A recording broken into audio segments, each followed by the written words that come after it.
Good afternoon, FTP. Welcome to another federal agency session. I'm looking at the participant number and it's grown. It's north of 400 participants. So thank you for taking time out to hear what's new and going on with the federal agencies. I'm going to kick it off with the National Science Foundation, and the well-known Ms. Jean Feldman will present the first agency update. So over to you, Jean. Thanks so much, Debbie. And it's a delight to be here this afternoon or morning, depending on where you're at, to present the NSF Proposal and Award Policy Update. As mentioned by Debbie, I'm Jean Feldman, and I'm head of the Policy Office in the Division of Institution and Award Support at NSF. Next slide, please.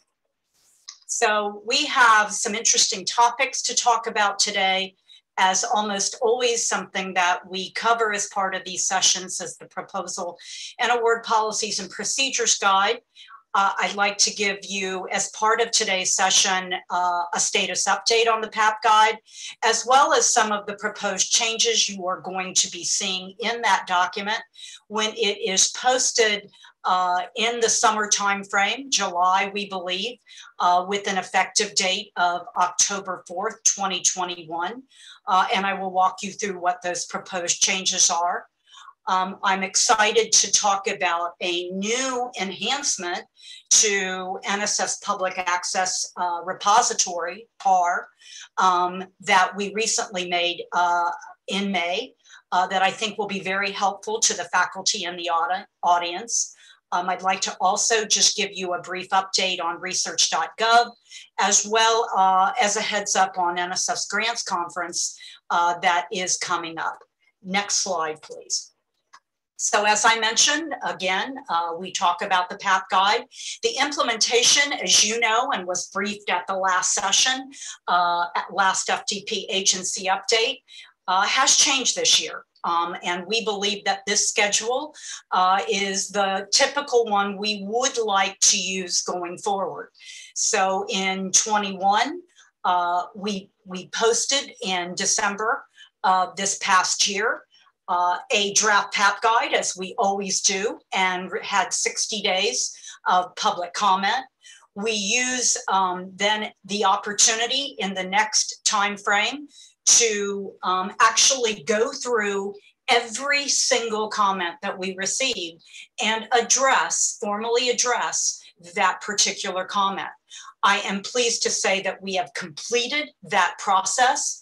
The document is now at the Office of Management and Budget for final approval. And that is why at this point, I can only really talk about what the changes are at a high level that are proposed, because until formal OMB clearance is received, we cannot move forward with the actual implementation. Again, as I mentioned before, we anticipate the document being posted this summer in the July timeframe with an implementation of October.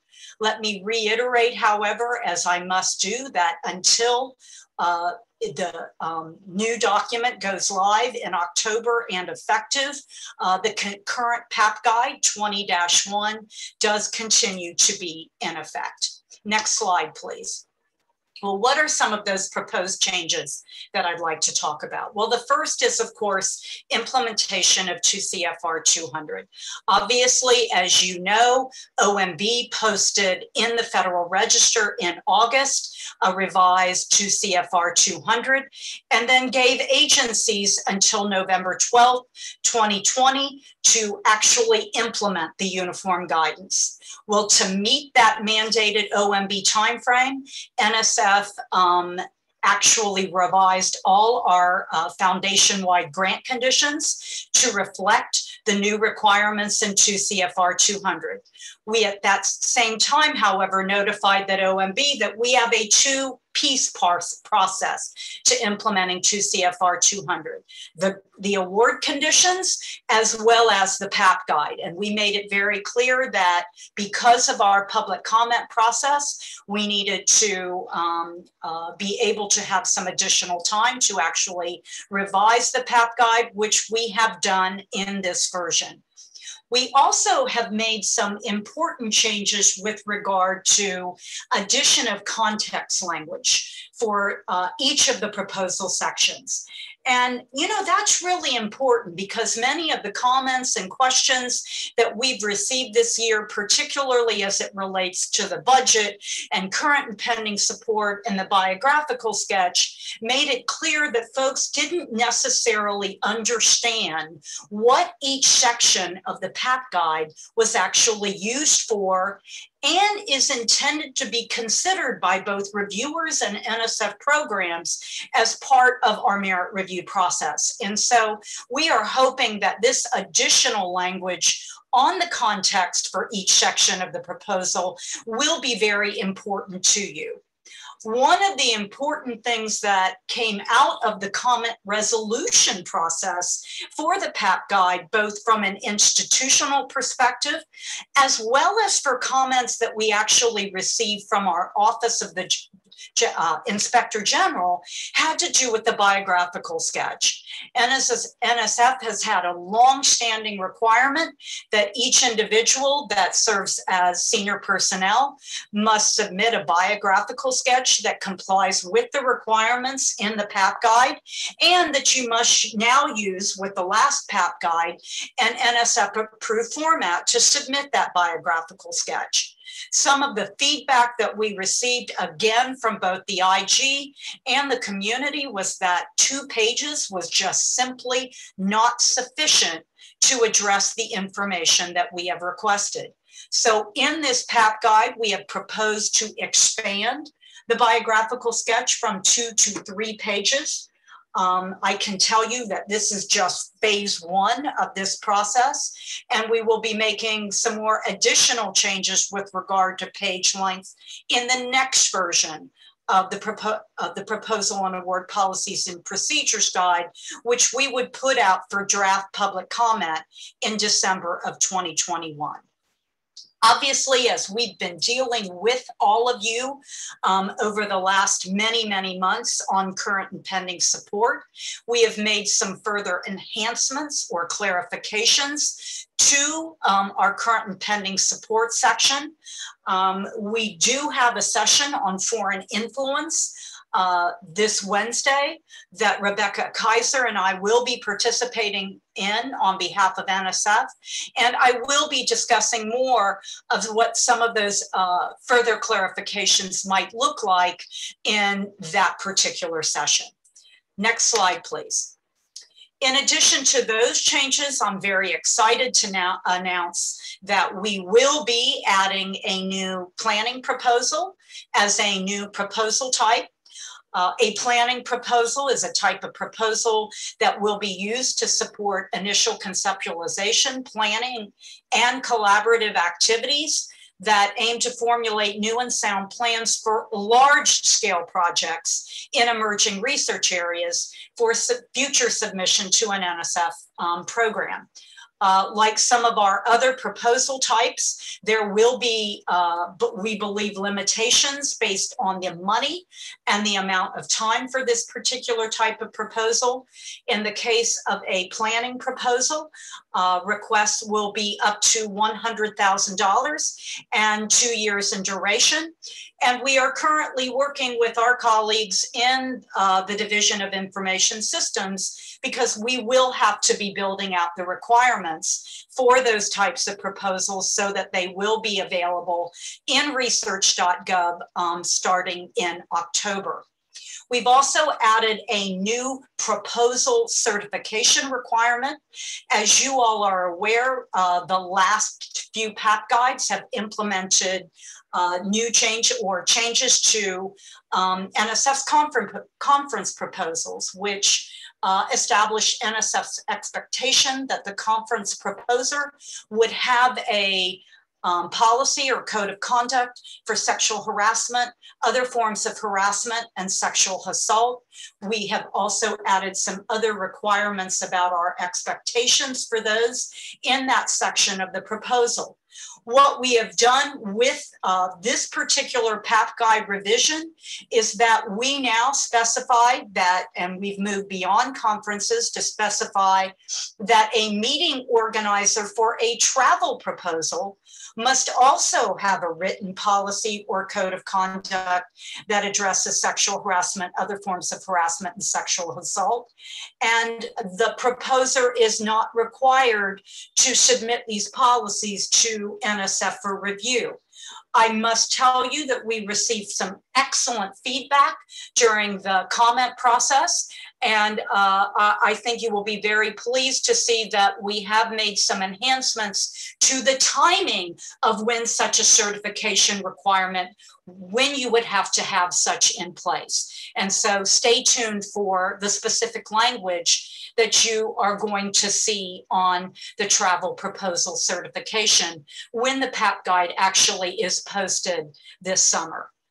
We also will be adding career life balance supplements. This is a supplemental funding request that is based on the recently released Dear Colleague letter last year, NSF 21-021, but this will formalize those career life balance supplements as a formal supplement program in the PAP guide. And we will be going through in that document what the specific expectations are, what you will be providing to NSF in each of those supplemental funding requests. And in addition, there will also be a new certification added for those types of career life balance supplements. Obviously, we are moving to increase the visibility of research.gov. Many of you saw last year's important notice on the expanded use of research.gov. And so there will be terminology and links in various sections throughout the documents. They've been updated or added to align with NSF's goal. This is our goal of migrating from FastLane to research.gov for proposal submission in 2022. And before you ask, we do not have the timing of when that would occur in 2022. We are working out those requirements as we speak. Next slide, please. We've made, as I mentioned in my intro, some very important system enhancements to our PAR system on public access. And effective May 24th, 2021, PIs no longer require the NSF Help Desk to assist in removing deposited publications from the public access repository or NSF PAR, and removing publications from in-progress project reports in the research.gov project reporting system. Prior to this, there was no web interface to support these publication removals from PAR. And this is absolutely critical because removal of incorrect or duplicate deposits had to previously, as I mentioned, be submitted to the help desk. That could take 5 to 7 business days to correct. And when you're talking about the timing of having your reports submitted and approved by the NSF program officer, that delay really was vitally important for making sure you got those project reports approved timely and that future funding actions could be processed. Streamlining, we believe, is essential here, and it does, we believe, help reduce, not remove, but reduce administrative burden for both PIs and NSF staff, and does definitely help improve the PAR and the data quality.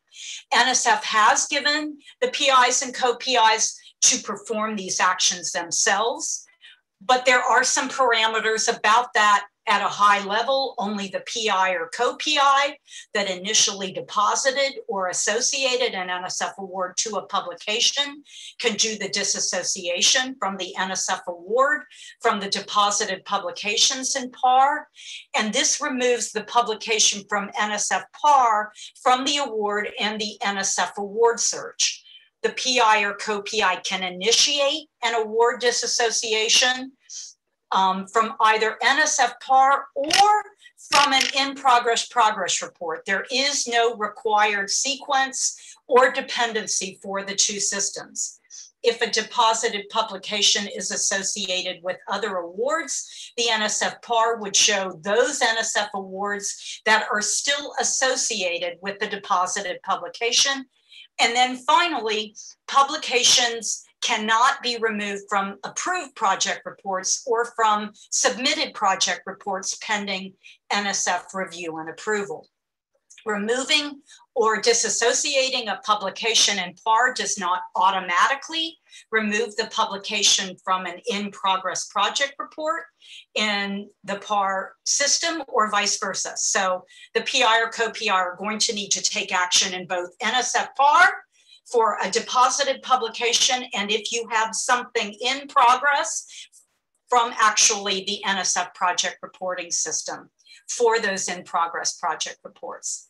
I do want to emphasize that the most common reasons for project report rejections are related to publications, lack of NSF acknowledgement, that the publication was not produced during the project reporting period, or was not directly a result of the awards research.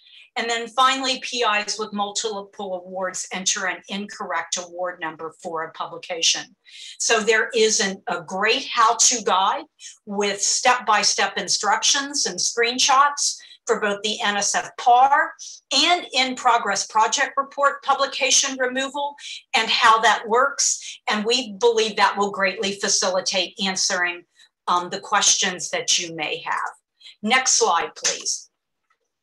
We've also, I'm really excited to announce, have continued to add to research.gov more proposal types that will be available for you to use research.gov to prepare and submit proposals for. So effective March 22nd, we rolled out facilitation awards for scientists and engineers with disabilities, FASED, equipment, and travel.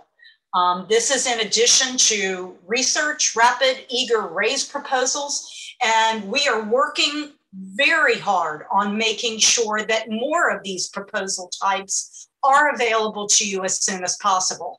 So stay tuned for more information and more rollouts in research.gov. And this would be a great time to plug the fact that we love the fact that more and more of you are beginning to use research.gov, and the numbers and percentages are increasing.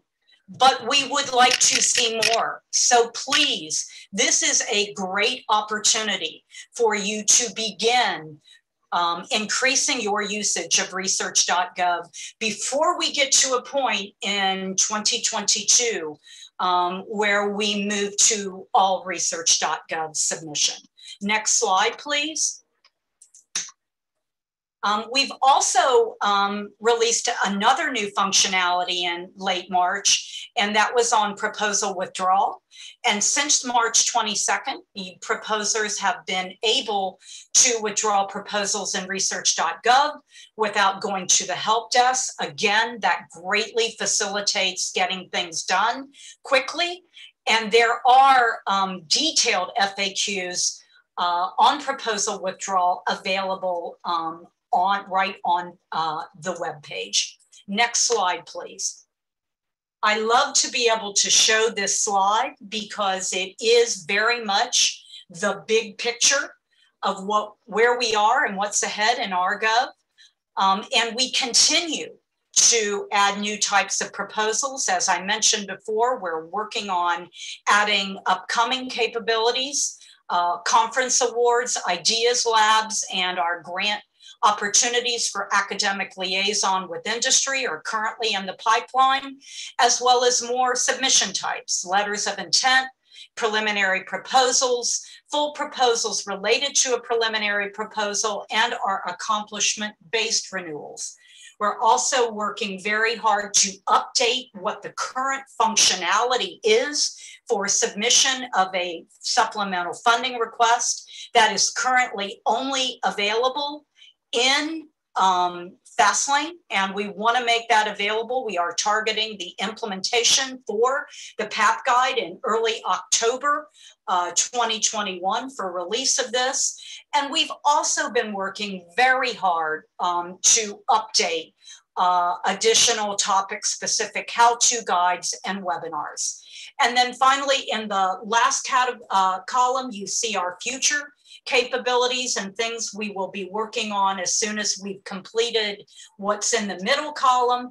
And that includes SBIRS, TTR centers, research infrastructure, and really when we say on this slide, the postdoctoral fellowships. We will have a separate functionality available for our GRFP applications. And then finally, solicitation specific requirements. Those are the last kinds of things we want to work on, as well as those kinds of deviations that are specified in an actual solicitation, feeding that information from our existing capability to something that really helps you understand in research.gov exactly what rules you have to follow for a specific solicitation. So next slide, please. Lots of training resources available, folks. As I said, we have continued to expand greatly the resources available as we move to greater use and ultimate required usage of research.gov to submit proposals. We've got FAQs. We have a new 16-minute demo video highlighting key proposal preparation features. We also have the wonderful new demo site that's not on this side, but I really want to emphasize that that I think is going to be very helpful for you. The compliance checking that lets you know exactly what is checked when you submit something in research.gov, as well as specific how-to guides. And I'm also, next slide, very excited to talk about our spring virtual event. These are very much worked heavily by Jeremy Leffler in the policy office. And these are frankly amazing opportunities for you and your faculty to take advantage of, because they will have the major sessions on proposal preparation, merit review, award management, directorate sessions, career, and science and security, as well as, in addition to that, the ability to ask questions to those sessions. And they're free, folks. These are great opportunities for folks to get this free training that we believe is absolutely essential to your understanding of how to do business with NSF. Next slide. And with that, our always ending slide of ask early, ask often. Debbie, did you get any questions for me? Yeah, Jean, I did. Thank you very much for that. So we've got 4 questions. So I'm going to roll with the questions for you, Jean. First one, are the planning proposals process and structure the same across directorates? That's a great question. And one of the beauties of adding a type of proposal to the PAP guide is that we standardize that process across our directorates. And we were so serious about this process, making sure that it was standardized, that we engaged the deputy assistant directors of all our directorates in development of the language that you will see when the PAP guide goes live. And that's very much a benefit, is that when we put it in to the type of proposal section of the PAP guide, we are telling not only you, but our programs that those are the policies and procedures that have to be used for submission of that proposal type. Great, thank you, Jean. Here's the next question. The proposal process has become increasingly time-consuming for faculty, which reduces time available for research. Has NSF done a cost-benefit analysis? And if so, how much money has been saved by the new measures? I certainly don't have the answers to those questions. We have looked at various parts of our process, and absolutely, as we've gone through many sessions that look at administrative burden, what can be done whenever possible to relieve that administrative burden. I do understand that to the community, it is a real issue, but unfortunately, the specific question that's being asked, I don't have an answer for you right now. Okay, and yes, absolutely, the slides will be available. All right, well, that was one of the questions, so we'll go to the next one. Yeah. NSF, is a more stringent review of research data sharing being incorporated into project report reviews? We are always looking at the process of data and how to best do that. And that comes out of the foundation's issue implementation over many years ago of open access, public access. And I think you're starting to see, as we do this public access issue, that was only one piece of it, the publications and the data, the reports from juried conference proposals was the first piece of that. And we are also heavily in discussions within NSF on implementation of a data piece to that. So stay tuned for more information. Okay, next question. Can you say more about the upcoming changes to CPS and biosketches? What I am able to talk about, as I mentioned before, because of where we're at in the clearance process of the PAP guide, I can't get into specifics, but because I didn't want to take everyone's time, I will be talking about that in more detail at the Wednesday session. All right, thank you. Will NSF embrace persistent identifiers to help reduce administrative burden in the submission process? Persistent identifiers are absolutely a topic, a current topic of discussion at NSF. Where we have persistent identifiers and where we've implemented them so far at NSF has been an optional. We did have one solicitation that required them. Or it specifically required ORCID IDs, but that is a very, very hot topic right now at NSF. Okay, next question. Are you considering allowing administrators to initiate proposals for faculty? At the present time, that is not a current functionality, but as we continue to work, research.gov, we find all kinds of things that need to frankly been rethought. I mean, NSF has not intended as part of this process just to take something in the way it's done in FastLane, which is where that requirement is driven from, and just automatically populate it over at NSF. So that is something that we have not yet changed, but we may have to address that issue in the future. Okay, I have 3 more questions for you, Jean. You mentioned withdrawal of proposals. However, we are unable to find any guidance in the PAPG or research.gov/FastLane on relinquishing a proposal to a different institution prior to award. Are there any plans to address this? Yeah, we get this.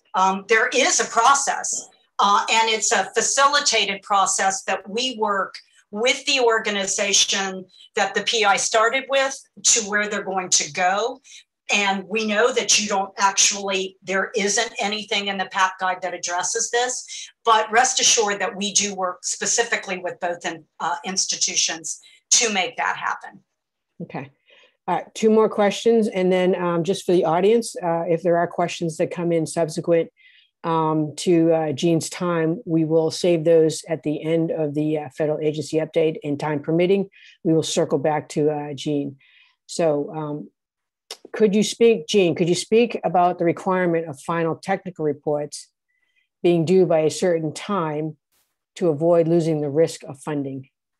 Well, certainly it is a requirement on not only every annual report, but the final annual report to submit those on a timely basis and they are very specified timeframes. You're sent lots of reminder notices on when those are due. I'm not sure what specific point this individual is getting at, but if they write in again, I would try to address what specifically they want to get to. Okay. Last question. What are the options for research development directors to be on review panels? Are there any, or have any opportunities to serve as rotating program officers? Well, we have actually many times utilized research development directors, sponsored projects, individuals as appropriate to the kind of panel being conducted, where it's a large infrastructure based on an organization's construct. We get sponsored projects folks and research development folks because they would be in a good position to help us assess that. It is something in terms of if you want to serve as a rotating program officer, obviously they would be looking for the technical experience at the time being. So I'm not sure whether or not the individual would qualify under those parameters or not. Thank you, Debbie. Okay, Jean, one more question, but you can answer it at the end of the event. Okay. I'm going to give you some time to think about this. And the last question for you to ponder a response is, why is Jean so awesome? So with that, we'll wait for your response until the end of the session. Thanks today. so much, Debbie. All right. Thank you, Jean. All right. The next agency to present will be NIH. And we have Miss Avery Tucker from NIH. Over to you, Avery. Hi, thanks, Debbie.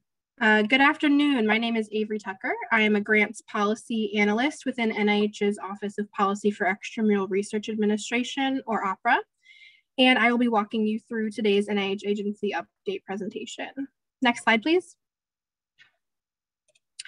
Kicking off the presentation with some budget news, NIH's annual appropriation was passed in December 2020, which included a 3% overall increase from the previous year's funding level.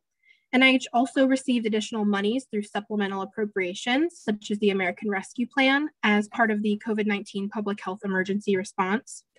Some of the research priority areas are highlighted within these slides. They include the cancer research, the brain initiative, and All of Us Provision Medicine initiative, as well as pediatric research and COVID-19 emergency appropriations. Next slide, please. Shortly after the passage of our annual appropriation, NIH issued several fiscal notices, including those addressing the fiscal year 21 salary cap, the legislative mandates, NRSA guidance, and general fiscal policies for the year. Additional details on NIH's fiscal operations, including specific funding information for NIH institutes and centers, is posted annually on the linked NIH Funding Strategies website for review. Next slide, please. Moving on to some high-level important policy updates. Next slide, please. As part of NIH's ongoing efforts to support family-friendly work environments for the NIH-supported workforce, NIH began providing childcare support to recipients of NRSA fellowships on April 8th, 2021. Each NRSA fellow is eligible to receive $2,500 per budget period to defray childcare costs. Fellows can request the funds in new applications, RPPRs, or as an administrative supplement to an existing award. There are specific application instructions for each in our guide notice, so I'd encourage everyone to review the referenced guide notice on this slide.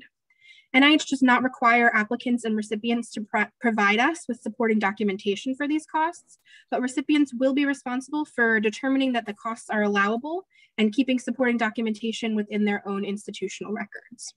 Please note that this opportunity is currently restricted to recipients of NIH NRSA fellowships. Childcare costs for NRSA training grant recipients will be coming soon as phase 2 of this initiative expected in early fiscal year 22. Next slide, please. Jumping into this next topic, I know that many recipients have had questions about federal financial report submission in the payment management system, or FFR submission in PMS. The single portal for FFR submission that rolled out on January 1st, which required recipients to submit their FFRs in PMS, is phase one of a biphasic initiative. The second phase, as folks may recall, is to eliminate the requirement for a separate financial cash transaction report, or FCTR. The PMS system validates information in the expenditure FFR with the FCTR and prevents recipients from manually updating many of those numbers. But since expenditure FFRs and FCTRs have different due dates, we're seeing a lot of folks getting errors when the numbers are out of sync. We know that the HHS Office of Grants is working on that now and is working closely with the finance team, who will be updating financial policies as well.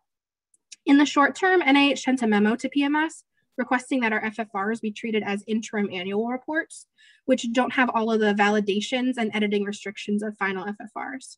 This will help our recipients in the short term while we get this resolved. There are also some other scenarios we're working through as well for FFRs that were not able to migrate to the new system. When NIH data was migrated to PMS, NIH ran into some system challenges that prevented us from migrating FFRs for certain accounts, including PMS docs that are closed, awards made to pooled accounts, and FFRs with more than 10 F&A rates. Next slide, please.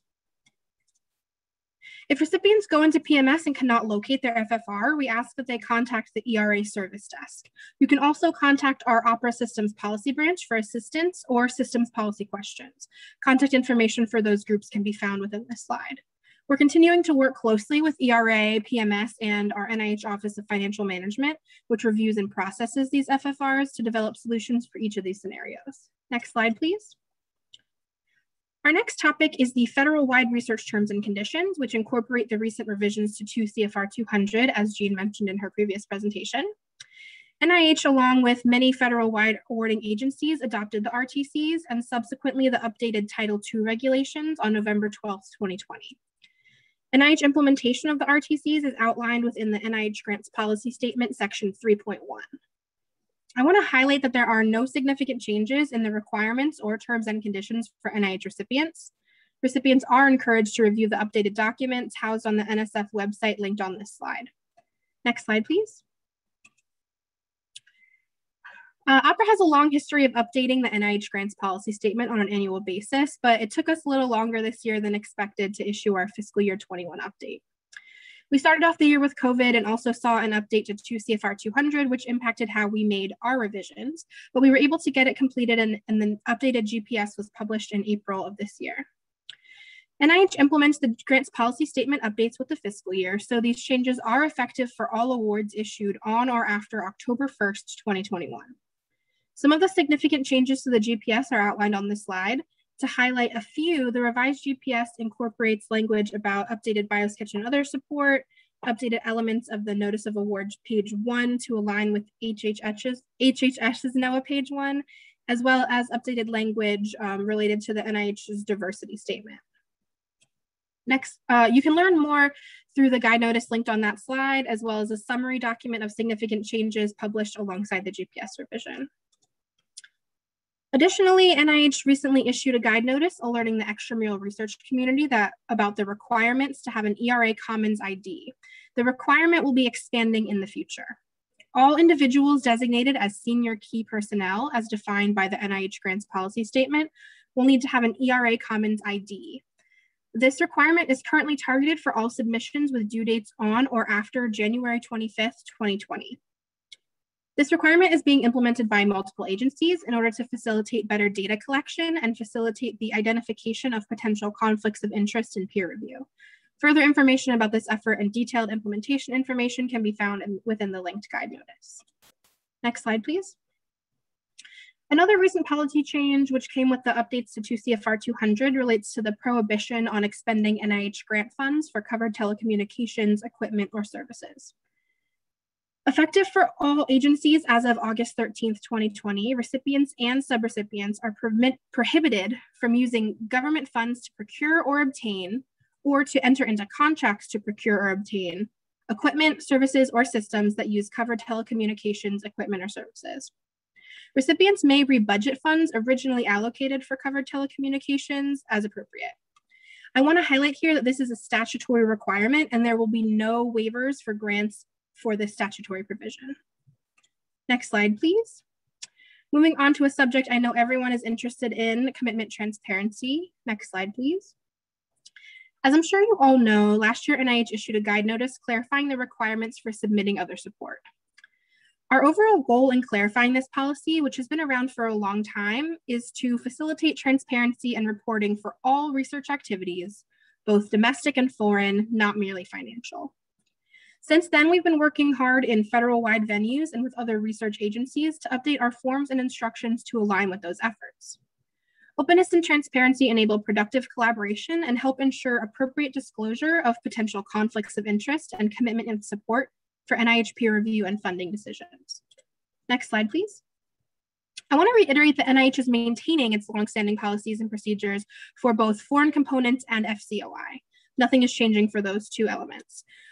But NIH is updating its other support and biosketch forms and instructions in order to support the need for full transparency in line with JCOR guidance and in collaboration with other research agencies. Next slide, please. Now to touch on what is changing. Next slide. NIH has consolidated a section of the NIH, actually I think this, next slide, please. We'll come back to that one. NIH has consolidated a section of the NIH GPS that outlines the requirements for biosketches and the updated biosketch form itself to capture all scientific appointments, excuse me. We also removed the research support section of the biosketch, which we found was duplicative of information provided within other support. Please note that scholastic performance will remain in section D for fellowships, and also note that the page limit for biosketches has not changed. The updated Science CV template for the biosketch format is currently available and posted online, and an overview of the updated forms can be seen on the following slides. If we could just quickly go through the next two slides. Next slide, please. All right, moving on to other support updates. NIH issued updated forms and instructions that provide more structure to reporting. We've also included additional information about what is appropriate and required supporting documentation. Supporting documentation for other support, including submission of English language copies of contracts and grants, as well as other agreements specific to senior key personnel foreign appointments or employment with foreign institutions, will be required. Another highlight is immediate notification of undisclosed other support. Effective immediately, institutions must report failure to disclose as soon as it becomes known. Additionally, continue. Thank you. All right, if we could go back to that slide that says implementation of changes. Thank you so much. All right, a recent guide notice was issued by NIH stating the implementation details for these updates to other support and biosketch reporting. This notice states that NIH expects applicants and recipients to use these updated forms and instructions as of May 25th, 2021, but will not be requiring the use of these forms and instructions until January 25th, 2022. Electronic signatures and supporting documentation submission as a part of the other support package will be required beginning January 25th, 2022. Prior to January, NIH staff may request other support documentation after submission as necessary. Failure to follow the appropriate formats on or after January 25th, 2022 may cause NIH to withdraw applications or delay consideration of funding. In the meantime, prior to January, applicants and recipients remain responsible for disclosing all research endeavors regardless of the version of forms used. Additionally, when a recipient organization discovers that a PI or other senior key personnel on an active NIH grant failed to disclose other support information outside of just-in-time or RPPR as applicable, the recipient must submit updated other support to the grants management specialist named in the notice of award as soon as it becomes known. If you could continue on. It's the side that says additional resources.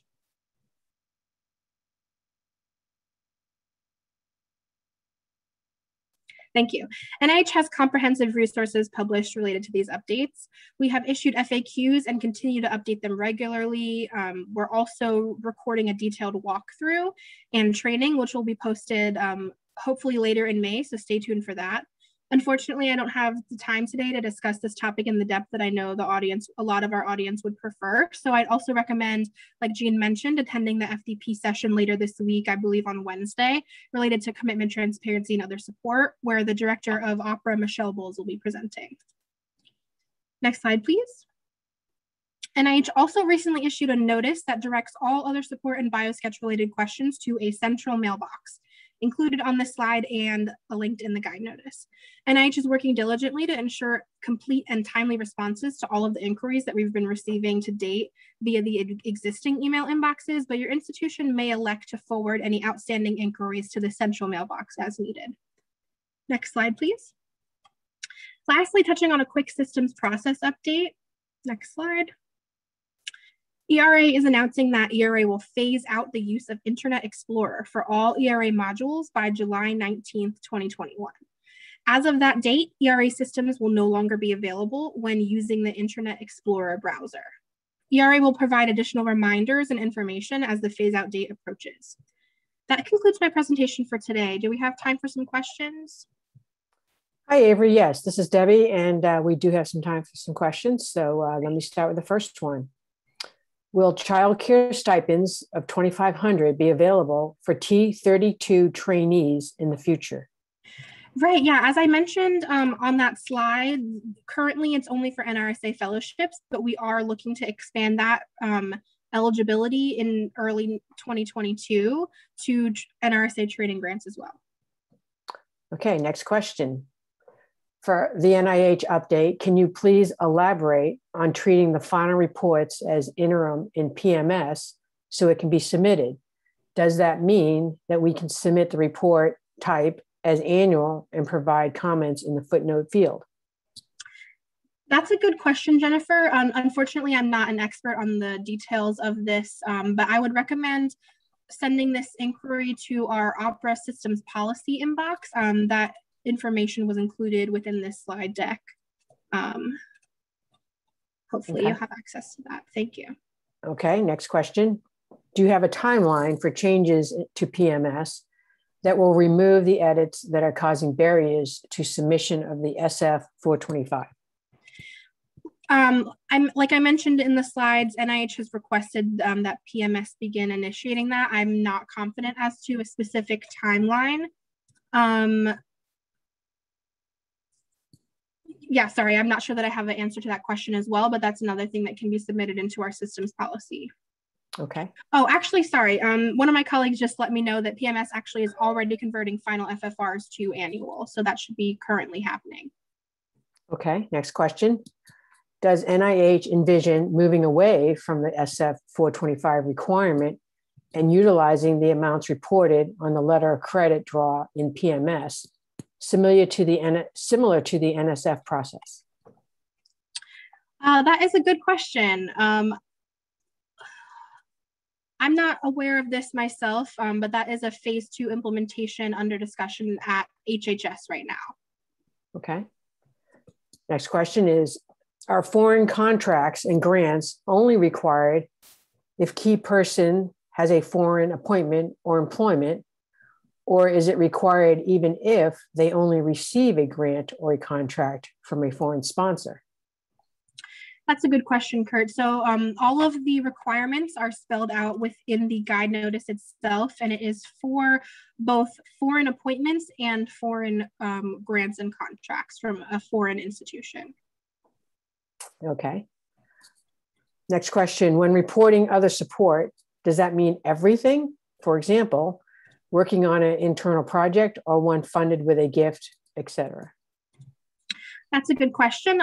Also mentioned within my presentation, I would highly recommend reviewing the resources that NIH has publicly posted related to other support. We do address specifically related to gifts, what is and is not required. Gifts are not required to be reported, but in-kind resources are required. So it would be useful to look at that distinction as indicated on our publicly posted resources. Okay, Avery, I have 3 more questions for you. Sure. Can you clarify if, as of now, pending projects must be disclosed in other support for our PPR submissions? Currently, there are only 2 formats for other support in JIT and RPPRs. The new format has only 1 format for other support, required on January 25th, 2022. Since we have to include all research endeavors now, regardless of the version of the forms, confused if the current RPPR format will still be acceptable. That's a really good question. So as part of this implementation, the intent is for the new updated format and instructions to be applicable for both just-in-time and RPPR. So moving forward, pending all of the instructions and format for the new updated other support forms will be applicable at RPPR as well, which does include pending projects. Okay. Can you please explain when the grant funds become expired, 90 or 120 days after the end of the award?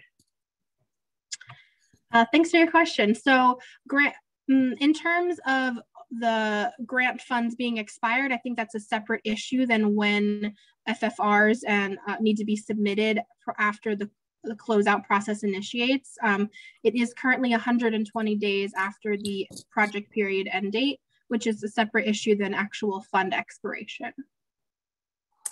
Okay, and we'll do one more question for you. I will say there's 2 questions that I'll need you to stick around, Avery, for the end at the end of this session, so we can circle back to it. So the last question for this, before we switch to the next agency, is NOT-0D-21-073 says, as soon as it becomes known, since there are many offices involved in COI and FCOI disclosures, can a timeline for submission of the newly reported support by AOR be provided by NIH Policy Office so we have a concrete guidance for all offices? That is a great suggestion. Currently, we don't have any specific guidance as per a timeline. That is something that we are considering as far as future updates and clarification for the current policy. Right now, it just stands as soon as it becomes known, as soon as feasibly possible to notify the National Institutes of Health, but that is something that we're considering for our future guidance. All right, Avery, thank you. So that concludes our NIH Q&A for now. Again, all these slides will be shared on the FDP website after the session today. So our next agency to present will be the EPA, and we have Ms. Alex River. Are you on, Alex?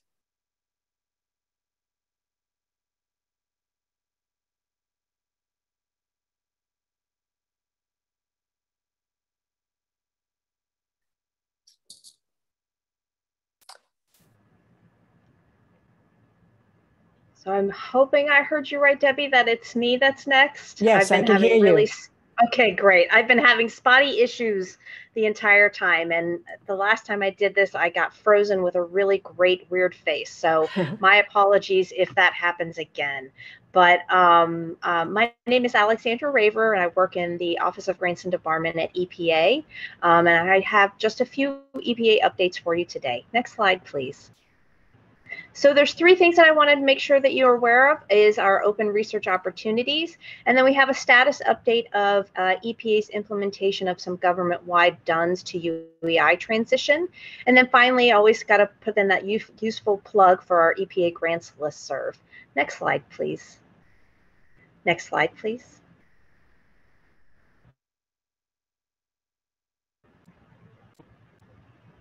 So right now we have, oh, it went too far.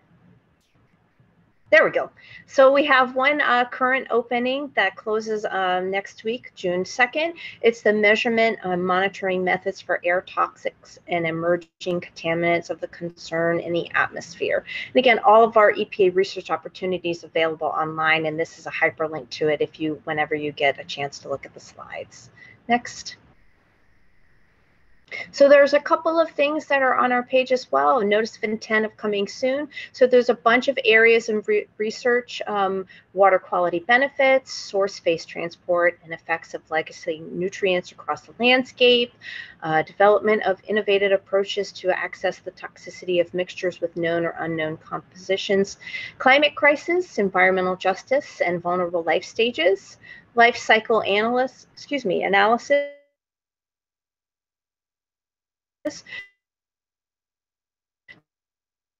to support cost-effective enhanced aquifer recharge, which for detection and public health surveillance of coronavirus and other pathogens in wastewater. We also have the National Priorities Fund, which is water innovation, science, and engagement to advance water reuse. And then innovative water technologies for the lagoon wastewater systems in small communities. Next slide, please.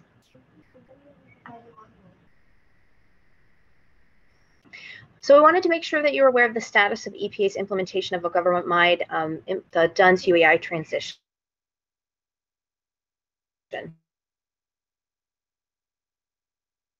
Next slide, please. Okay, great. Oh, I lost video for a second there. Sorry, Alex, I turned off your video to save bandwidth because you're kind of breaking up a little bit. Okay, great. Thanks. I thought I had done something wrong. So we wanted to make sure that you're aware of our RAINs, which is our recipient and applicant information notices.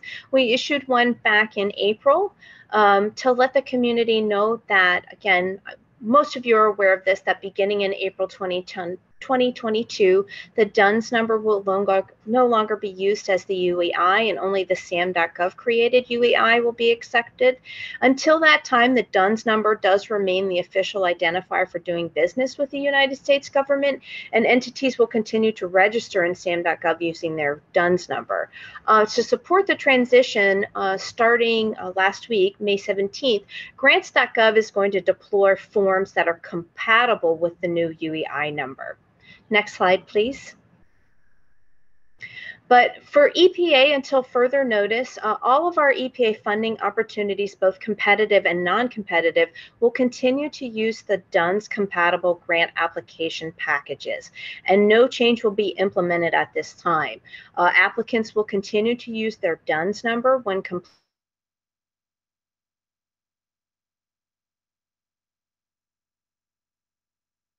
forms in any EPA grant application, contents of which is further described in another RAIN that we have on our webpage. It includes 2 forms, and those 2 forms are the ones that require the DUNS, which for EPA is the standard form 424, which is the application for federal assistance, and then an EPA specific form, which is our EPA form 4700-4, which is the pre-award compliance review report for all applicants and recipients requesting federal financial assistance. Next slide, please.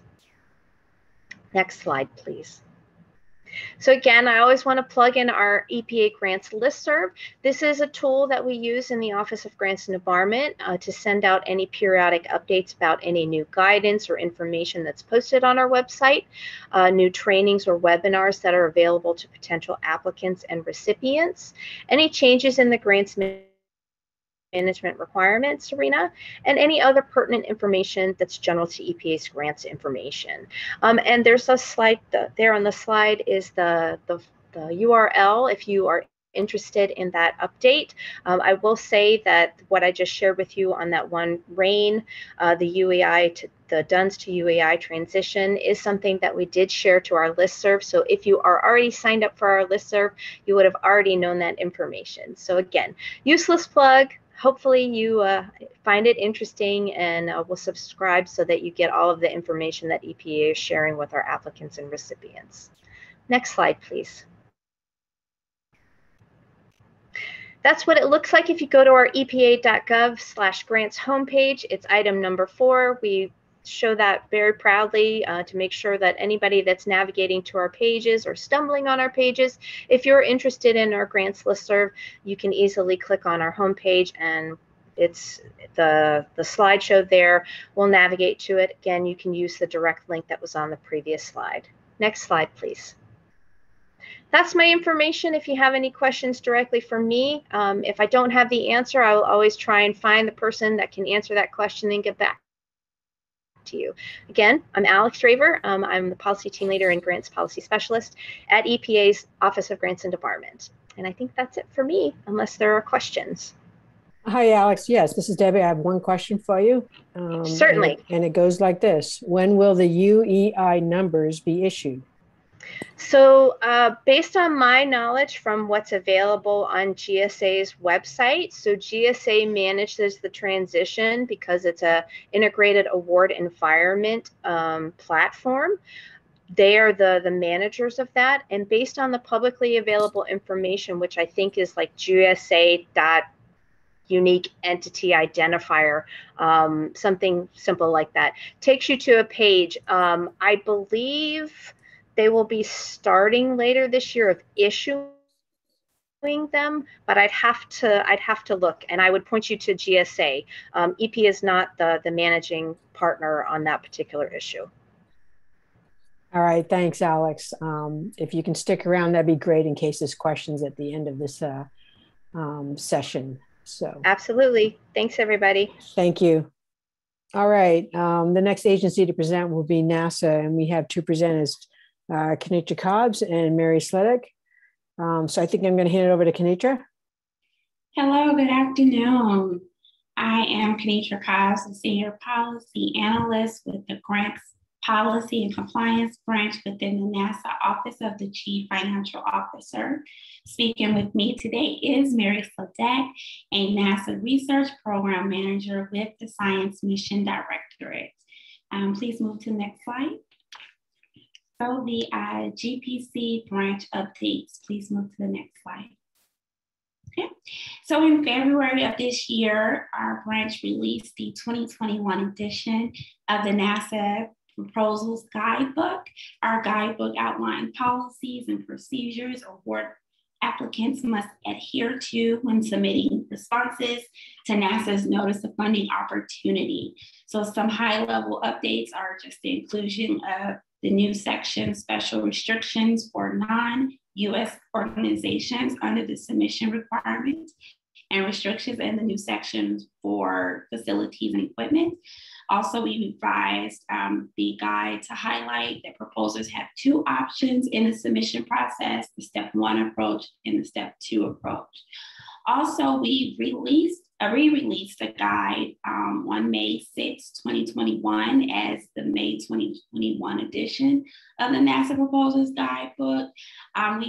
We updated because we wanted to recognize that some NASA Notice of Funding Opportunities or the NASA research announcements may result in a contract. So there was no additional instruction, but we did update it just for clarifying language. This guidebook is updated annually and is available on our external website, which is listed on the screen, the bottom. Next slide, please. Also in February of this year, we released the 2021 edition of the NASA Unsolicited Proposal Guidebook. This guidebook provides guidelines for the preparation of formal unsolicited proposals for those who wish to convey their creative methods or approaches to NASA. And since this guide had not been updated since 2016, the major revision was we updated the entire guide to make sure it would correspond to the updates in our proposals guidebook and any 2 CFR 200 revisions. But just like we re-released the proposals guide, we re-released the unsolicited proposals guide in 2016, to add in contract language as some NRAs may result in a contract. And just like the proposals guide, there were no additional instruction. We just updated for clarifying language. And so this guide is also updated annually and available on our external website as well. Please move to the next slide. So on February 10th, 2021, we released a grant information circular to remind NASA grant and cooperative agreement recipients of the sub-award reporting requirements found in 2 CFR 170, which is that all award recipients that issue sub-awards greater than 30,000 must submit a report detailing their sub-awards in the SRS. Also, our grant and cooperative agreement was amended to require that our grant officers review recipients of award reports in FSRS and take corrective action if award recipients fail to comply with any of the requirements of 2 CFR 170. Next slide, please. So our upcoming policy, so we are currently revising our existing conflict of interest policy and current pending support disclosure policies, which is in response to the GAO 21-130, the National Security Presidential Memorandum 33, and the 2021 National Defense Authorization Act. So the conflict of interest policy will require award recipients to disclose financial and non-financial conflict of interest. The current and pending support disclosure policy will expand to require the disclosure of all resources made available to certain individuals in support of their research, regardless of whether the support is foreign or domestic.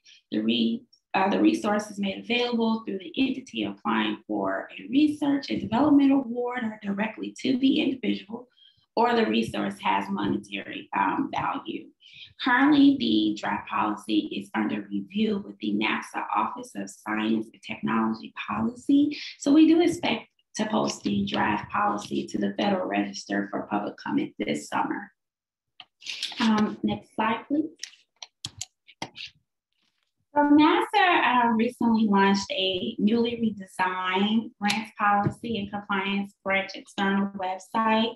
So it's faster, it's easier to navigate, more user-friendly to make information and services easily accessible for NASA internal and external grant community. Our site provides a place to learn about NASA's federal assistance awards, like who we are, how we work, services that we offer, and just the most accurate, up-to-date information. And so our previous website was decommissioned. So all of our information, like I mentioned, our proposals guide, our unsolicited guide, all this information can be found on our new GPC external website, and that link is on the screen. Please move on to the next slide, please. Thank you. So the NASA Scientific and Technology Information Program is developing an external submission portal for NASA-funded investigators to submit accepted manuscripts and other STI products. So this portal is expected to be available this summer. It will replace the NIH manuscript system and provide a more direct and streamlined submission process. So communication will be sent prior to the start date with instructions and reminders, and information about the new portal is available on the STI program website, which is listed on the screen. Also, if you have any questions or concern about the new external manuscript submission portal, you can reach out to the help desk, and that link is on the screen as well. Next slide, please. This is the Human Exploration and Operations Directive. You can move to the next slide. Thank you, thank you. So HEO has a new research opportunity under the HERO 2020. This is the manual control countermeasures for proposers to develop and test manual control countermeasures. So step one of that the proposals were due April 30th, 2021, and step two proposals are due July 29th of this year. Computation brain modeling to characterize the effects of space radiation exposure. So those proposals are to monitor biomarkers and acceptable thresholds and validate behavior. So that step one of the proposal was due April 30th, and then step two is due July 29th. And the last one is the NASA Human Research Program Omnibus Opportunities. So they request proposals for short-term investigations or technology development projects that provide innovative approaches to any of the 23 HHR risks and associated knowledge gaps contained in the Human Research Program Integrated Research Plan. So that step 1 proposal was due April 30th, and the step 2 will be due July 29th. Next slide, please. Aeronautics and Research Mission Directorate. Okay, you move to the next slide. Okay, so ARD's University Leadership Initiative provides an opportunity for university teams to exercise technical and organizational leadership in proposing unique technical challenges in aeronautics. So proposals are to address one of the 7 ULI topics listed here on the screen. The NOFA will utilize a 2-step proposal submission and evaluation process. Step A proposals are due June 22nd of this year, and the proposals that submit the most highly rated Step A proposals will be invited to submit for a Step B proposal. Next slide, please. STD, what's the next slide, please? Thank you. SMD has a few opportunities. So the early stage innovations opportunity was released April 28, 2021, and seeks for proposals to develop unique, disruptive, or transformational space technologies that have the potential to lead to dramatic improvements for space flight hardware or missions. Proposals must respond to one of the topics that is listed in the appendix, and those proposals will be due June 28th, 2021. An upcoming notice of funding opportunity is the Lunar Space Technology Research, which seeks proposals to accelerate the development of groundbreaking technologies for lunar space activities under ARCNIS, and that should be released this summer. Another upcoming opportunity is the NASA Innovative Advanced Concept. And so phase 1 seeks proposals for studying visionary advanced concepts that address national government and commercial aerospace goals. That should be released this summer as well. Next slide, please. The tech flights opportunity, it seeks proposals that will test or demonstrate space technologies in relevant environments through flights on U.S. commercial suborbital rockets, rocket-powered lander vehicles, high-altitude balloons, and aircraft following reduced gravity flight profiles. That'll be released this summer as well. And the last upcoming notice of funding opportunity is the NASA Space Technology Graduate Research Opportunity, which seeks proposals from graduate students who will conduct low TRL space technology research and development. And that should be released this summer as well. Can you move to the next slide, please? Okay, so I'm going to hand over this part of the presentation to Mary Sladek for SMD updates. Thank you. Hi, next slide, please. I'm Mary Sladek, and I'm very happy to be joining my colleague, Kenitra. Great job, Kenitra. It's the first time we've managed to get all of the directorates represented, not just SMD. I would like to address partially the question that's in the chat. There's a question in the chat that says, who can we talk to about NASA's China restriction? I would like to explain that NASA has unique legislation that has that's very specific about China, and in the grant cooperative agreement manual, the GCAM, there is some discussion of that, so you might want to take a look at that. The other thing is, if it is specific to a particular award, your first stop should be your technical officer. And so that brings me to the research opportunities in space and earth science, or ROSES, which is our long-running compendium of about 70 program elements. They all have different due dates and deadlines. And on this chart, it explains how you can subscribe so that you can get a calendar that gives you when things are added. In other words, not all these 70 pieces come up right at once.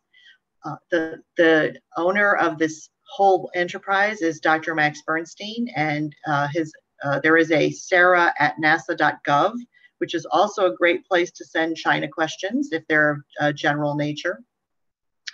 Next slide, please.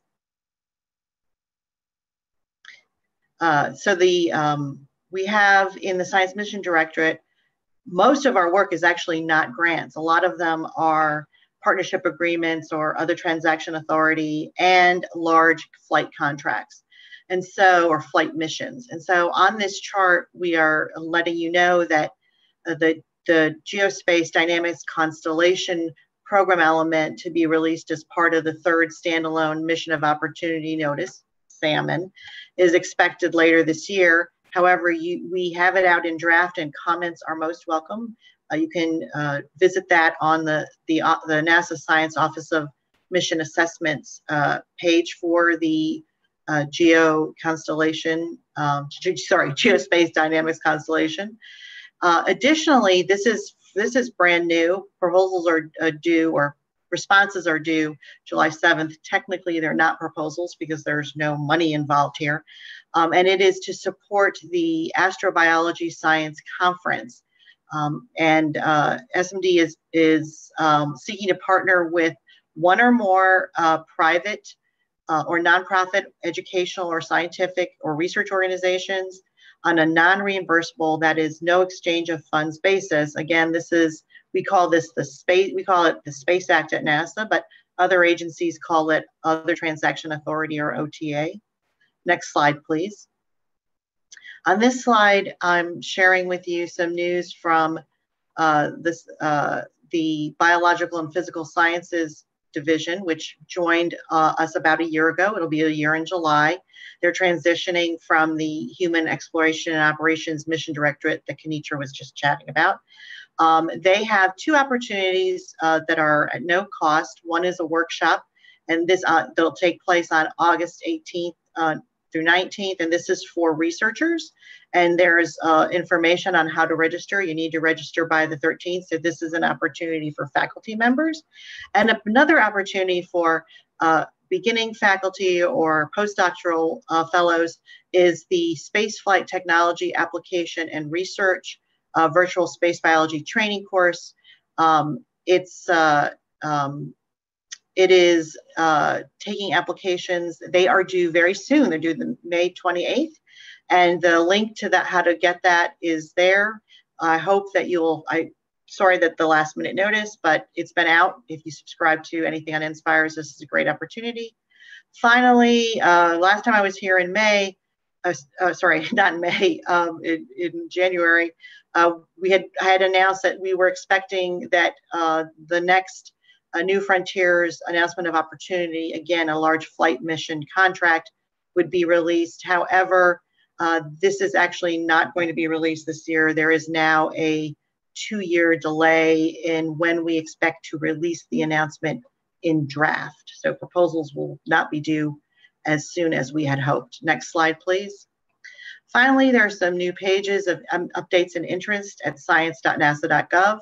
I've just highlighted a couple of them. We're always looking for volunteer reviewers, so the link is there if you would like to join us. Put your name in. We have our Associate Administrator for Science, Dr. Zerbukin, and his leadership team held a community town hall back in April, and you can view it on demand if you like. He does them, and the team does them about once a quarter. Like NSF and NIH Talking, SMD funded researchers, we realize that our researchers need to balance their research lives with non-work lives. And so we have developed some very basic information about work-life balance, and that link is there. Previously, I've mentioned that the Planetary Science Division is moving some of its programs to a rolling submission date. The link is there. And dual anonymous peer review do's and don'ts are available for the current released ROSES 21, and that link is there. Next slide, please. And so this is our contact information for today. And if you feel comfortable, you can always call me about the China question as well. So thank you. Hi. Any questions? Thanks, Mary. Hey, Thank you, Mary, and thank you, Kenitra. Yes, we had one more question for NASA, which is, does NASA have a policy office to whom we can direct questions to? Is it one of those names on your POC slide?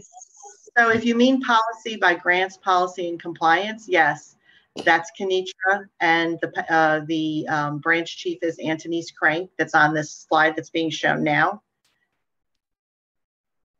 Okay. However, if that's just for grants, as Kenitra said, some of us, we do more than grants. We also do contracts and OTAs. So there are different offices for those. There are different policy offices. That's the nature of the question. Okay. Second question for NASA. What is the difference between a grant and an OTA? And can anyone apply to an OTA? What are the specific requirements of an OTA? So the requirements are going to differ. And what I'll do is I can put it in the chat, I think. I'll put the page for the NASA partnership website, which has all of the information about OTAs, which is outside of the Science Mission Director and outside of grants policy, the OCFO. And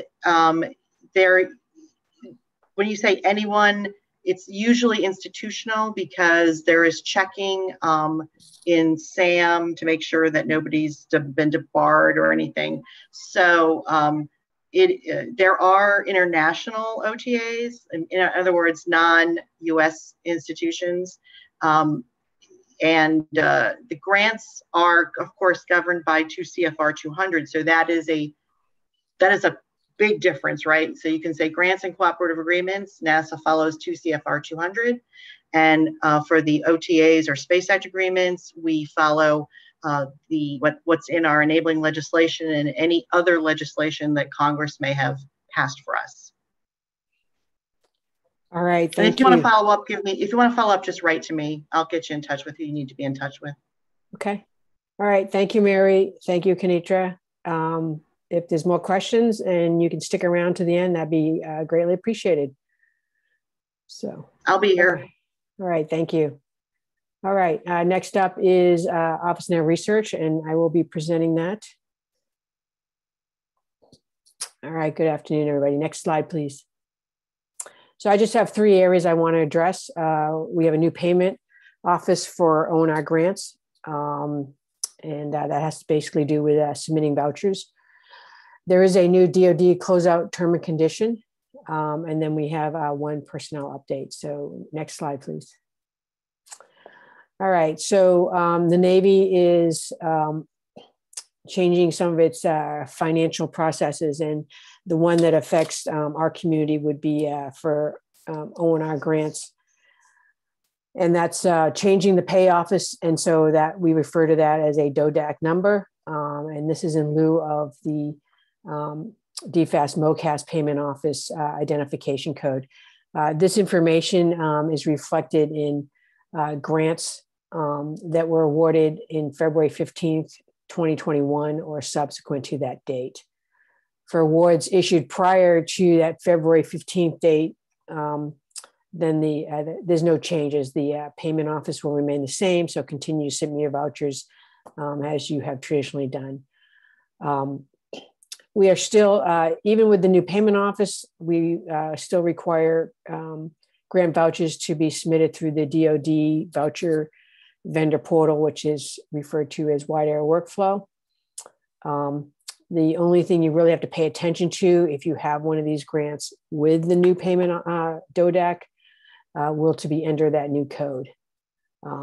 If you have questions, there's an email address there that will go to our senior lead procurement analyst, and they will either answer your question or hand you off to the SME who can help you. Please note that the DFAS customer care 1-800 number only supports invoices in which the payment office is the DFAS MOCAS payment office. And so again, if you have a new grant that is using the DODAC that begins with an N, please just email that generic inbox. Next slide, please. For refunds, there's a little bit of impact for this new payment office. So if you have a grant, and these are fairly new grants, so I don't think you'll be dealing with refunds anytime soon, but for the future, if there needs to be a refund, and this is typically done at the end of a grant where there's a truing up of invoices that have been paid through the life of a grant and the actual expenditures, you will need to use the EFT ACH transaction process versus currently what we've been doing up to this point is utilizing the pay.gov portal for processing refunds.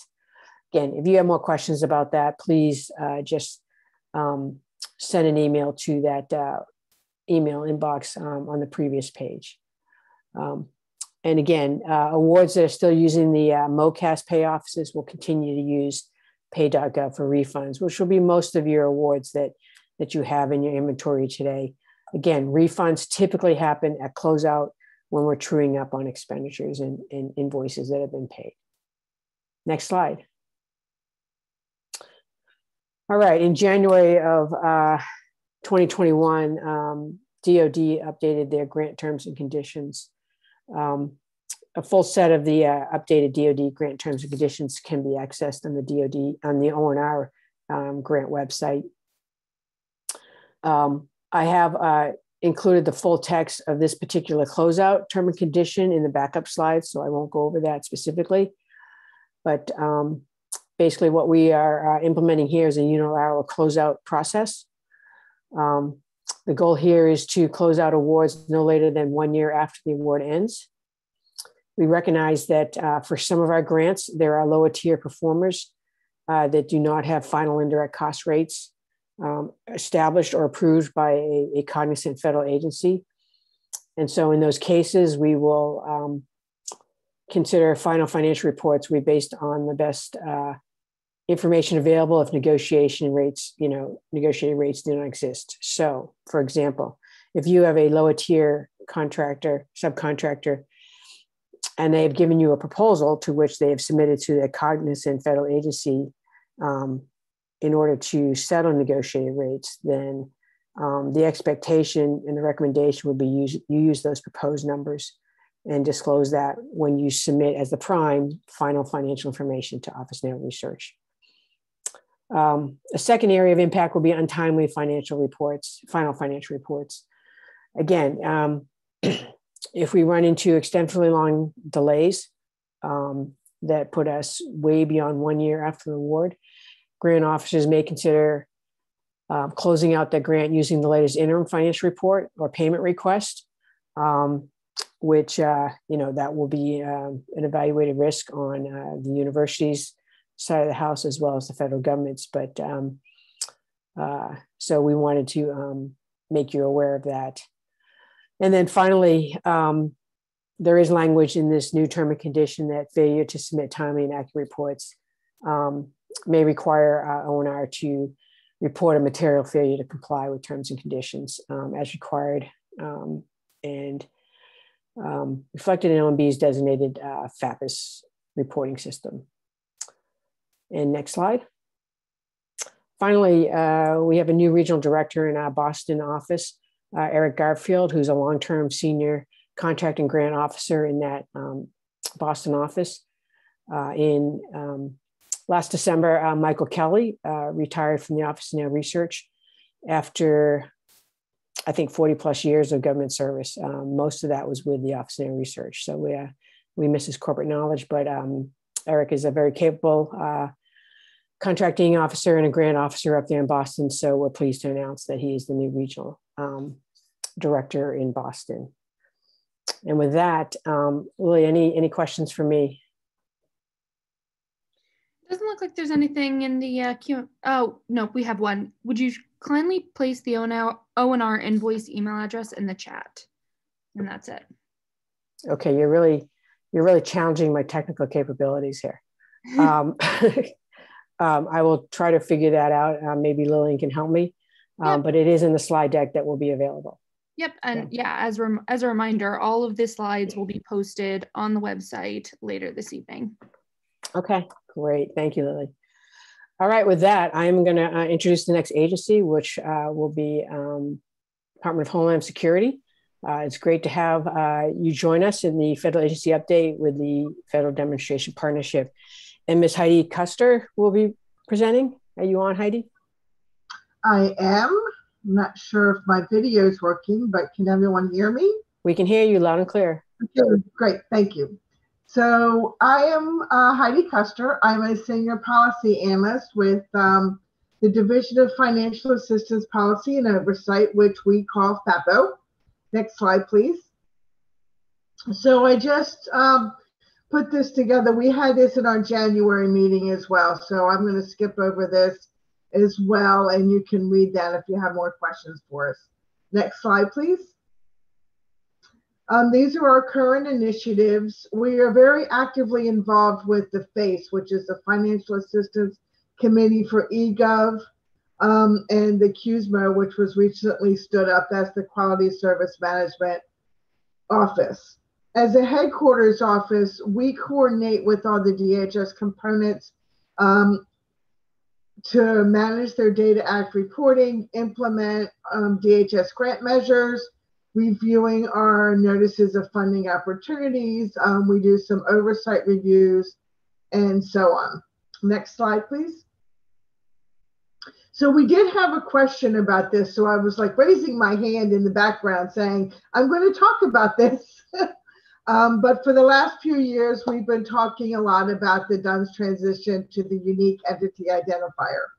I believe your question was answered in the Q&A box, but just last week on May 14th, the DUNS to UEI crosswalk file was published.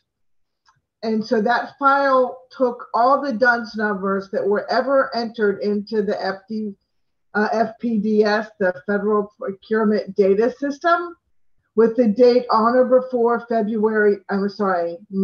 13th. My dyslexia is kicking in with 21 to 12. Anyway, it's providing the match for your entity's assigned UEI. GSA will also provide apparent DUNS information for that for the entities in this file. Next slide, please. You notice we talked about the dates was May 14th. So the crosswalk for everything from May 13th back has already been posted on the FPDS website, and I put that in there. You want to look under the reference section tab. Then on June 6th, GSA is going to post another 2 documents. The first one is going to be all the DUNS numbers and agencies that were entered after May 14th. And then there will be another file that's going to be posted for those that are on or before June 5th. Next slide, please. So that's the information we have on the UEI. The other thing I wanted to talk about, since funding coming through for the CARES Act and the ARP has been big in the news a lot. So what we have now is a Pandemic Response Accountability Committee, or the PRAC. And I've added the website for that as well. This working group was established by the SIGI and the CARES Act. The mission is to promote transparency and support independent oversight of the funds provided by CARES and other related pandemic relief legislation, which is now totaling $5 trillion. So this committee's got a big job on their hands. Next slide, please. So this is just the numbers that we posted with last year's FY20 funding. You'll notice that the majority of the money went to FEMA, but we still have CWMD, CISA, and S&T still working on the grants for research that they've had in the past for that. Next slide, please. So we mentioned CARES Act. Our most recent act is ARP, the American Rescue Plan. And that has approximately $50 billion in DHS awards, but they're only appropriated to FEMA. However, some of these programs will be providing funding to states through block grants and so on. So I listed the 5 programs there that received the ARP money. Next slide, please. So this is not of a business nature, but this slide here talks about some funding that may affect you on a personal level. I know that my sister-in-law is using this for her father who passed away, but there is funeral assistance money available. So I'm providing the website and assistance hotline numbers just to help anybody else on a personal nature if you lost somebody to COVID after January 20th, 2020. And that's about all I have. Next slide, please. And this is my contact information as well as my director, Vince Sproles, who's on the line. So he can shout out in Q&A if he has anything to add. But that would be it, unless there are any questions. Thank you, Heidi. We do have a couple questions, it appears, in the Q&A. One of them does apply to specific forms. Is it intentional that DHS has posted some opportunity packages at grants.gov using new UEI forms instead of DUNS forms? They look like they're coming from SISTA, so I will reach out to them and see what they're posting for that, but you're going to need to use the new UEI anyway, so if yours isn't in, I would just consult the crosswalk to make sure that you have your new UEI. Okay, and as a follow-up to that question, is there a link to the DUNS to UEI crosswalk? Yes, it is. It's in this slide deck. So if we can go back a couple slides, I should have listed it. And there it's not, would be towards the beginning, the UEI slides.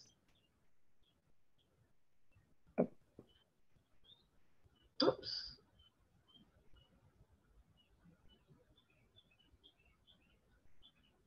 So yes, it'll be back one. There it is. It's on the, just one more, please, there. www.fpds.gov. And if you go to that work site tab, if you look under the reference section, that's where the crosswalks are going to be listed. You'll be able to access them there, as well as the 2 more files they're going to be adding in the next couple of days. And then last question, Heidi, when again are they supposed to start using the UEI? You should be able to use it now. Okay. All right. With that, we will thank you very much, Heidi. And if you can stick around in case some questions pop up at the end of this session, that'd be great. So our next presenter is Susan Sloan from GWER, Government University and Industry Research Roundtable update. Over to you, Susan.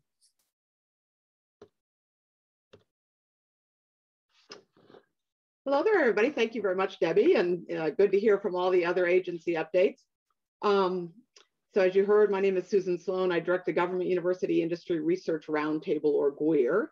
As you may have heard during the opening remarks by the FDP co-chairs this morning, the FDP falls under GWER's convening function at the National Academies of Sciences, Engineering, Medicine. But I should note that it is a nonprofit entity. It is not a government agency. That said, GWER is its own longstanding membership activity that considers an array of critical science and technology issues facing our nation and the globe that can benefit from strong cross-sector collaboration and cross-disciplinary examination. So next slide, please. So GWER is guided by 2 co-chairs, one from academia, one from industry, as well as a dozen individuals who are appointed by the president of the National Academies of Sciences, Dr. Marcia McNutt, to serve on GWER's Leadership Council in staggered 3-year terms. So this slide just names the senior leaders currently serving on the council, and you'll note that they represent companies, research universities, and in one case, a private foundation. We are increasingly hearing people indicate to us that The research enterprise is not limited to just government, university, and industry. There are indeed other players. So we have private foundations now included on our leadership council. All of these folks listed have extensive cross-sector experience. Next slide, please. So additionally, the presidents of the 3 academies serve on the GWIR Council. And then of course, government is the third prong of the proverbial triple helix. There is always a transition in federal representation to the GWIR Council following a change in administrations. And we are currently filling government slots as directors or chief scientists of the various federal research agencies, and also OSTP, the Office of Science and Technology Policy at the White House, are named and Senate approved where necessary. Most agencies are now represented on the GWIR, on GWIR in an ex officio capacity, if not yet as council representatives, then as named associate or alternates under the until the senior most position is filled. And if you're curious, you can certainly go to the GWIR website and see the names of those council associates listed there under the tab of council associate. And then FDP co-chairs are also included as GWIR council associates. So the GWIR leadership is composed of named individuals. Next slide, please. So this is the distinction. GWIR also invites companies and universities to join the roundtable as institutional members, typically as partnered pairs. There are currently 51 member institutions in the roundtable, with 3 new organizations newly joining, which are cited here. Riverside Research just joined with longstanding partner of the Ohio State University. And then University of Texas at San Antonio has joined with Dell Technologies, both brand new to the roundtable. Our UI partners have a history of partnership and dedication to the research enterprise, and they act through their named representative as antenna to bring in the most current ideas and issues facing the national research enterprise. So, like the FDP, GWIR hosts 3 member meetings per year on topics proposed by the membership and determined ultimately by the GWIR Council. Next slide, please. The topics selected for the roundtable consideration tend to fall into 3 buckets. They're either new and emerging technologies, for example, blockchain, quantum information systems, machine learning, and such. Societal focus, for example, health equity, sustainability, misinformation, and the like. And then policy, workforce, research infrastructure. So the first meeting of 2021 was titled Strengthening U.S. Science and Technology Leadership Through Global Cooperation and Partnership. This really got at that issue of great power competition and that challenge, particularly between US and China, as well as other countries, and the need to actually work collaboratively. Science is a global endeavor. So trying to work out some of those challenges. This particular meeting rolled out as a series of 6 short virtual meetings as a COVID concession and held over a period of 6 weeks. The focus of the various sessions can be viewed on this next slide, please. So you can take a look there of the 6 sessions, and a written meeting summary is near completion and will publish next month. Our summaries are called Proceedings of a Workshop in Brief, and they are available through the National Academies Press. Next slide, please. So we're now busily working on our next meeting, which will begin next month, this time focusing on climate science, policy, and collaboration. And will be held once again as a series of 5 90-minute meetings. From this slide, you can see how we're organizing the discussion. We'll have 3 expert presenters for each virtual meeting, along with time for open Q&A. If you're not with a GWIR member institution presently, but you'd like to join one of the meetings as our invited guest, please reach out to me at some point after this session. Next slide, please. Finally, our monthly webinar series. These events are free and open to the public, so I encourage you to register and attend if you or colleagues are interested. The webinars also cover a variety of topics, as you can see from this particular slide. Details can also be found on the GWIR website at www.nas.edu/GWIR, or GUIRR. Our May webinar, as you'll see on this slide, is set for this Thursday, the 27th. So it overlaps with the ERA STAM.gov event for the FDP meeting. So I'll tread carefully here. I certainly don't want to detract from this week's packed FDP agenda. Last slide, please. So with that, are there any questions?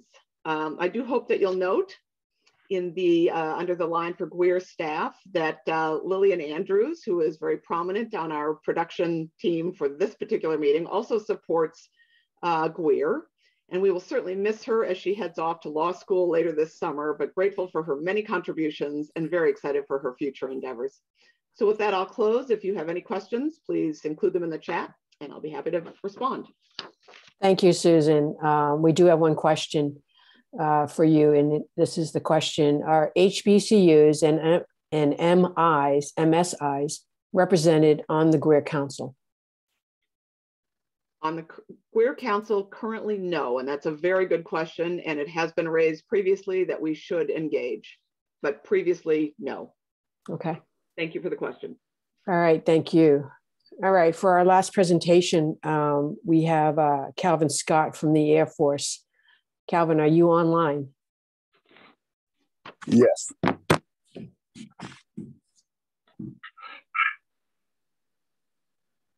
Yes, can everybody hear me? We can hear you. Okay, no problem. I am looking at everything on my computer also. So, do you have slides that were you going to share? My slides should have been there, but I can pull them up. It's not a problem. Just give me 1 second.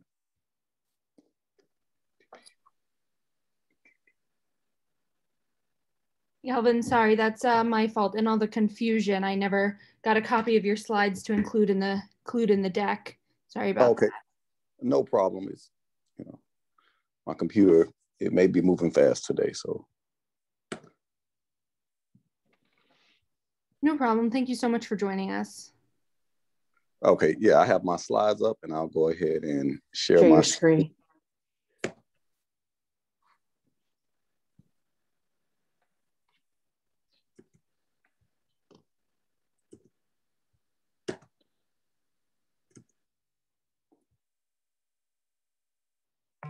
Okay, hopefully everybody can see my slides pretty clear.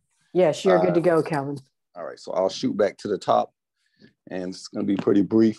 All right, my name's Calvin Scott. I'm a senior procurement analyst at the Air Force Office of Scientific Research. All right, so I don't have to say next slide. All right, this is the agenda.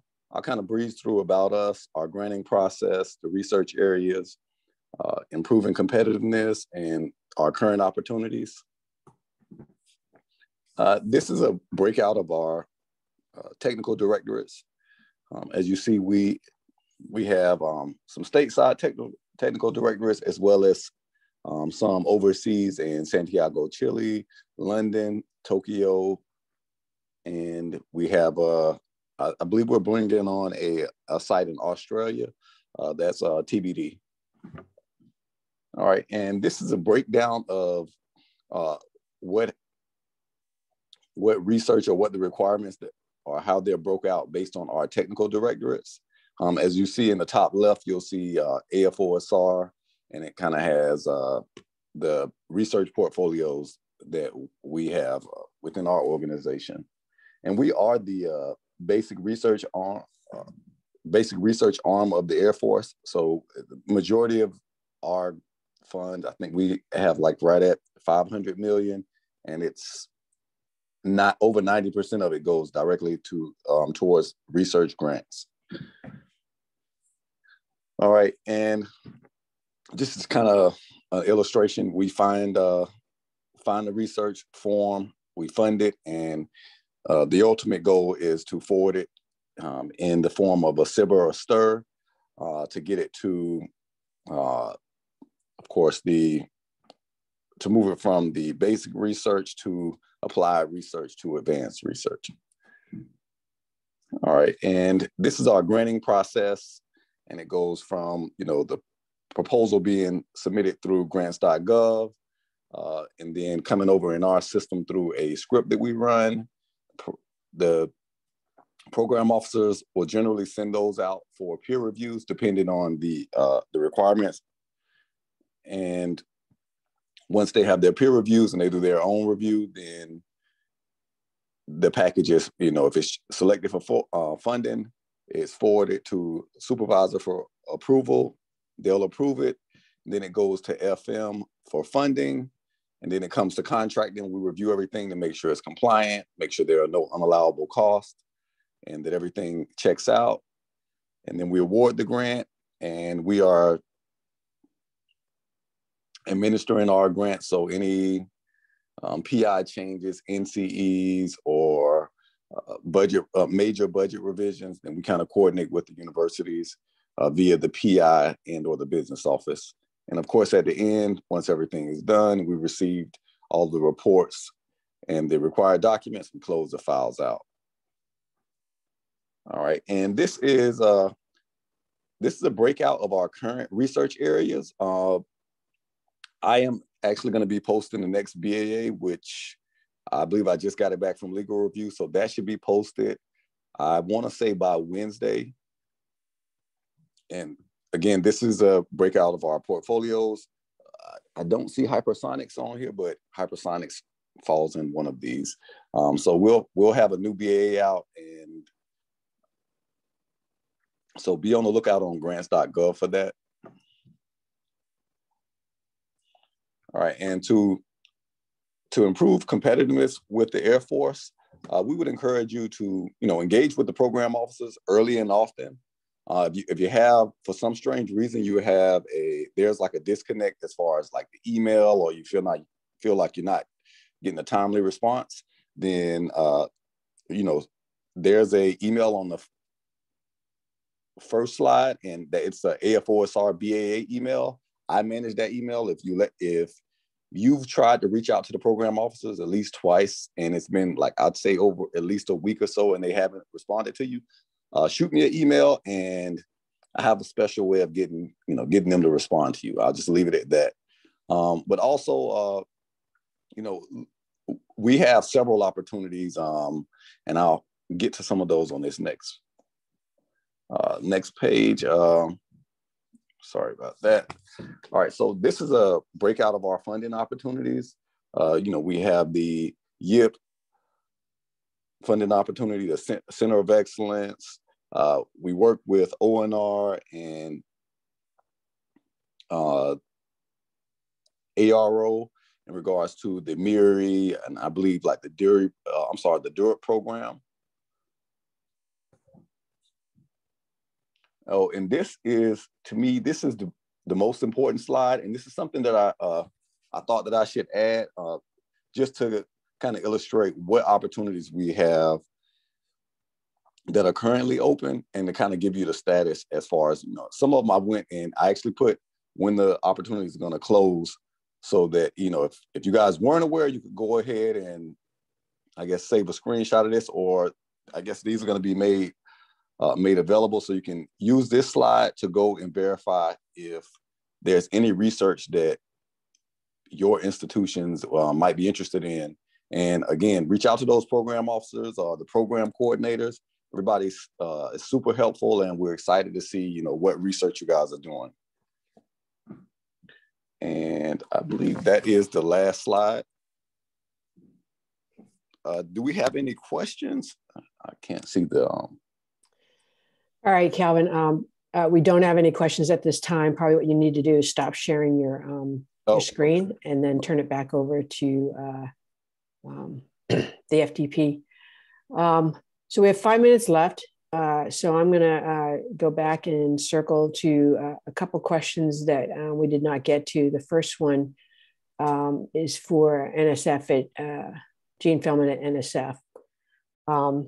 And for the agency reps, what I would suggest is just turn on your audio, and that will help the bandwidth with respect to these final questions. So for NSF, this is a follow-up, more of a thought than a question. It might be helpful to address the facilitated relinquishment process in future editions of the PAP guide. I understand that the process can vary from directorate and institution, but at least mentioning the basics of the process would alleviate some of the frustrated experience by not speaking to it at all. Any comments on that, Jean? Well, Thank you, Debbie, and thanks for raising that again. I would just simply say that that's exactly why we do have the comment process as part of the PAP guide clearance process, is to provide just these kind of pain points that folks are having where they see a void. And there really aren't, compared to PI transfers post-award, there really aren't nearly as many of these pre-award transfers, but certainly we appreciate the concept. And we can certainly add this to the list of things that we might want to consider as part of the next PAP guide. So thank you very much, Debbie. Okay, thank you, Jean. I think this question might be for you or maybe NIH. When will the updated FAQs on other support / bio sketches be posted?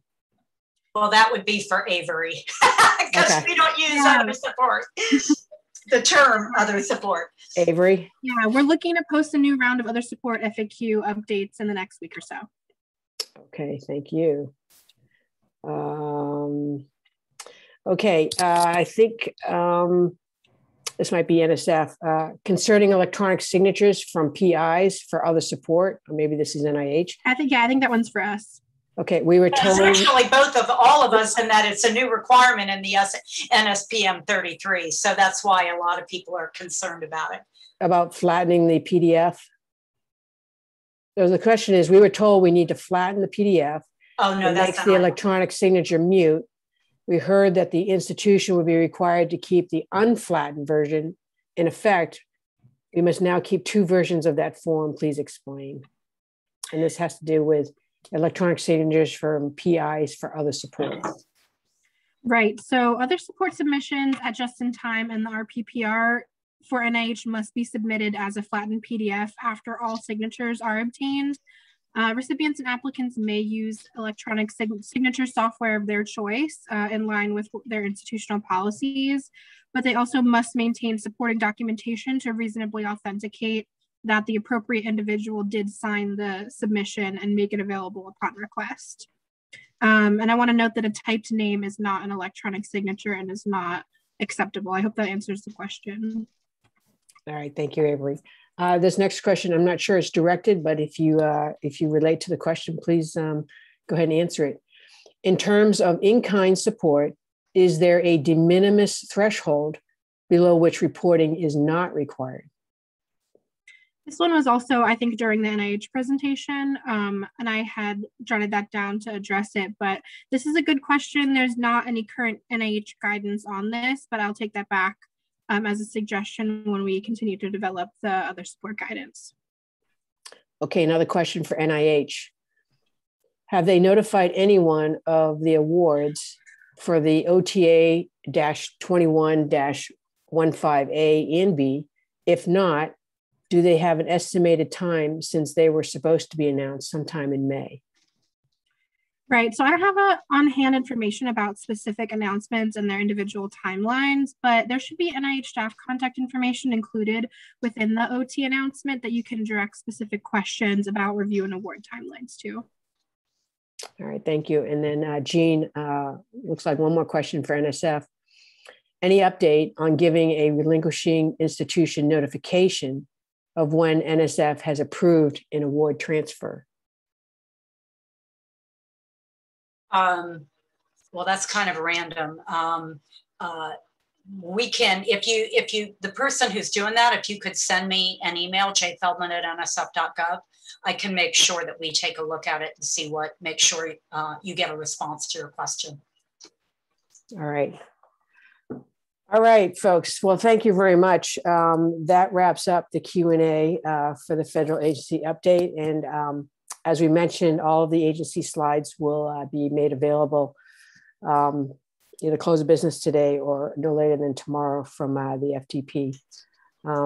Thank you, federal agency representatives, for your time. I know these agency updates take a lot of time up front to prepare. But we do appreciate your commitment to open and transparent conversations with our university partners. With that, Lillian, back to you.